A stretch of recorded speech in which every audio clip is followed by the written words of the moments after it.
Assalamualaikum students, hope you are all good. Me Sidra Saeed today will give you lecture on classification and characteristics of plant. आज हम पौधों को दो topics के लिहाज से डिस्कस करेंगे. First one is classification and the second one is characteristics of plant. Classification में एक्चुअली हम उनकी प्लांट्स की ग्रुपिंग करते हैं on the basis of similarities and differences present among them. Classification में हम क्या करते हैं कि उन तमाम प्लांट्स की ग्रुपिंग करते हैं. ठीक है, ग्रुपिंग किस बेस पे की जाती है? उनके दरमियान मौजूद मुशाबत की बेस पर, यानी कि किस तरह से प्लांट एक दूसरे की तरह रखते हैं, एक दूसरे से मुशाबत रखते हैं और किस तरह से एक दूसरे से डिफरेंट होते हैं. ऐसे तमाम प्लांट जो कि एक दूसरे से मुशाबत रखते हैं उनको सेम ग्रुप में क्लासीफाई किया जाता है, और ऐसे तमाम प्लांट जिनके अंदर के दरमियान कुछ ना कुछ डिफरेंस होता है उनको डिफरेंट ग्रुप्स में क्लासीफाई किया जाता है. ठीक है, तो हम क्लासिफिकेशन की बेस पे प्लांट्स को टू मेजर ग्रुप में डिवाइड करते हैं. First one is monocot plant and the second one is dicot plant. अब हम जो क्लासिफिकेशन पढ़ रहे हैं एक्चुअली ये प्लांट की क्लासिफिकेशन है on the basis of number of cotyledons present in their बीच. ठीक है, तो मोनोकोट प्लांट्स ऐसे प्लांट्स होते हैं, ऐसे फ्लावरिंग प्लांट्स होते हैं जिनके बीच में सिंगल कोटिलेडन एग्जिस्ट करता है. ठीक है, flowering plant that contain the single cotyledon in their be seed is known as monocot plant. Monocot plant जो होते हैं वो उनकी एग्जांपल में आपके पास जैसे गन्ना है, गंदम है, चावल हो गए और मकई वगैरह हो गए. तो ये तमाम एग्जांपल्स जो हैं ये आपके पास मोनोकोट प्लांट की हैं.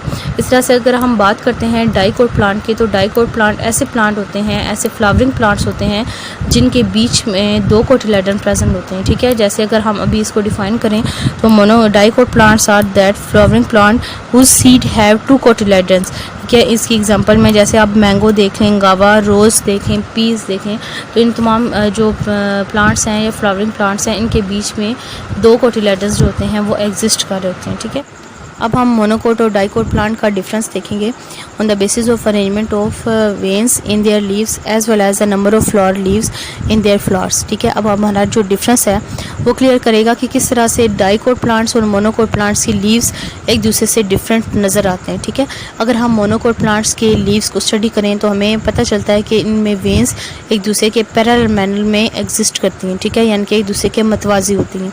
इस तरह से जो डाइकोट प्लांट्स होता है तो उनके लीव्स में जो वेन्स होती हैं वो in the form of net होती हैं, यानी कि उन्होंने जाल बनाया होता है और कम्प्लेक्स अपीयरेंस शो करी होती हैं. ठीक है, कम्प्लेक्स फॉर्म में हमें नज़र आती हैं.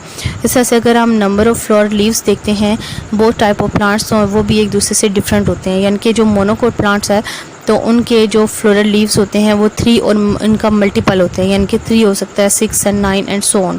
इस तरह से जो डाइकोट प्लांट होते हैं इनमें नंबर ऑफ फ्लोरल लीव्स होते हैं वो वेरी करते हैं फ्रॉम मोनोकोट प्लांट के, यानी कि इनका नंबर जो होता है वो 4, 5 या इनका मल्टीपल होता है. ठीक है, यानी कि 4 होगा, 5 होगा, 8 होगा, 10 होगा एंड सो ऑन. अब इसी तरह से अगर हम बात करते हैं कैरेक्टरिस्टिक्स ऑफ प्लांट की. ठीक है, तो कैरेक्टरिस्टिक्स आपके पास जो वो स्पेसिफिक प्रॉपर्टीज़ होती हैं जिनकी बेस पर एक ग्रुप को दूसरे ग्रुप से डिफरेंट कंसीडर किया जाता है. ठीक है, तो अभी हम देखते हैं कि प्लांट्स में ऐसी कौन सी स्पेसिफिक कैरेक्टर्स होते हैं जिनकी बेस पे प्लांट्स को एनिमल से डिफरेंट कंसीडर किया जाता है. जैसे देखें कि प्लांट्स होते हैं वो ऐसे ऑर्गेनिजम्स होते हैं जो कि मोर देन वन सेल से मिलकर बने हुए होते हैं. ठीक है, इट मीन्स कि जो प्लांट्स होते हैं वो मल्टी सेलुलर ऑर्गेनिजम्स में कंसीडर किए जाते हैं.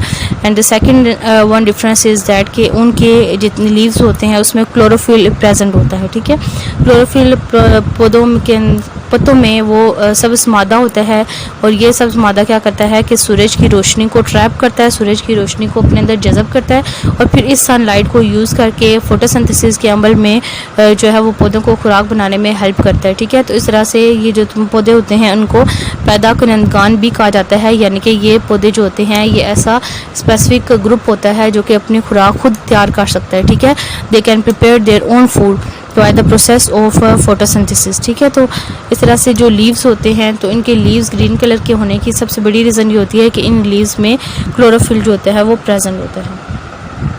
आज हम एनिमल को क्लासिफिकेशन और करैक्टरिस्टिक्स की बेस पे डिस्कस करेंगे.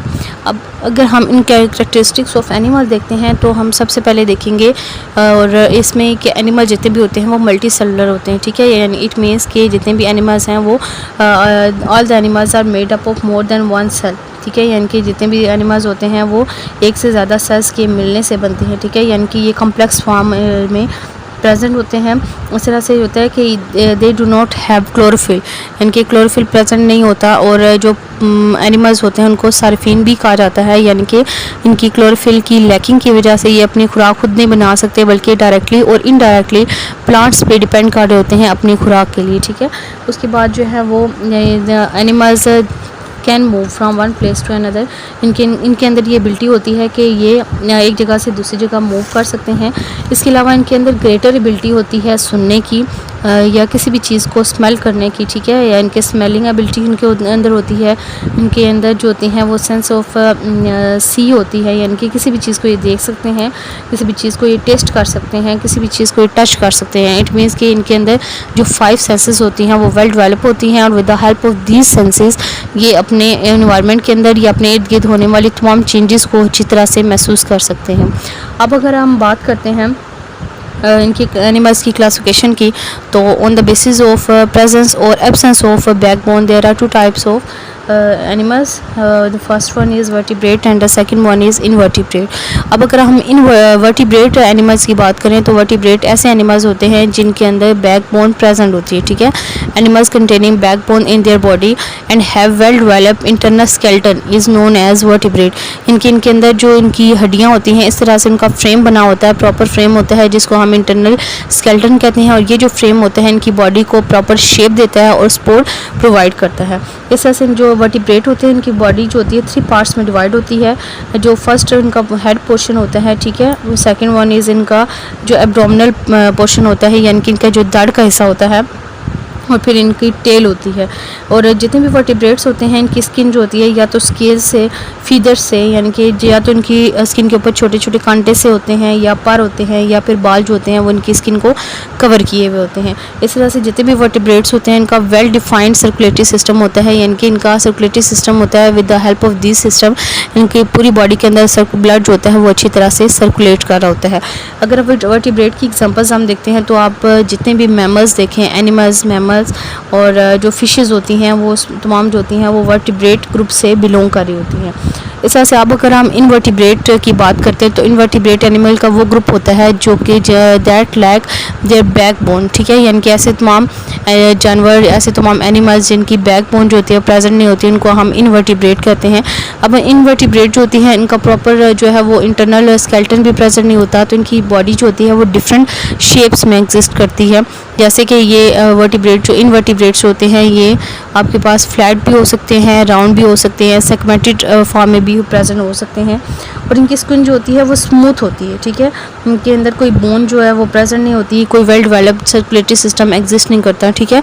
तो इस तरह से ये होता है कि ऐसे तमाम एनिमल्स जिनकी बैकबोन नहीं होती, कोई proper skeleton, internal skeleton present नहीं है, बॉडी की प्रॉपर जो है वो डिवीजन नहीं हुई हुई, तो ऐसे तमाम एनिमल्स को हम इनवर्टिब्रेट ग्रुप में क्लासीफाई करते हैं। इसकी एग्जांपल में आपके पास जो है वो रिप्टाइल्स आ जाते हैं, वर्म्स या स्पॉन्जेस वगैरह जो होते हैं वो इनवर्टिब्रेट ग्रुप ऑफ एनिमल्स से बिलोंग करते हैं।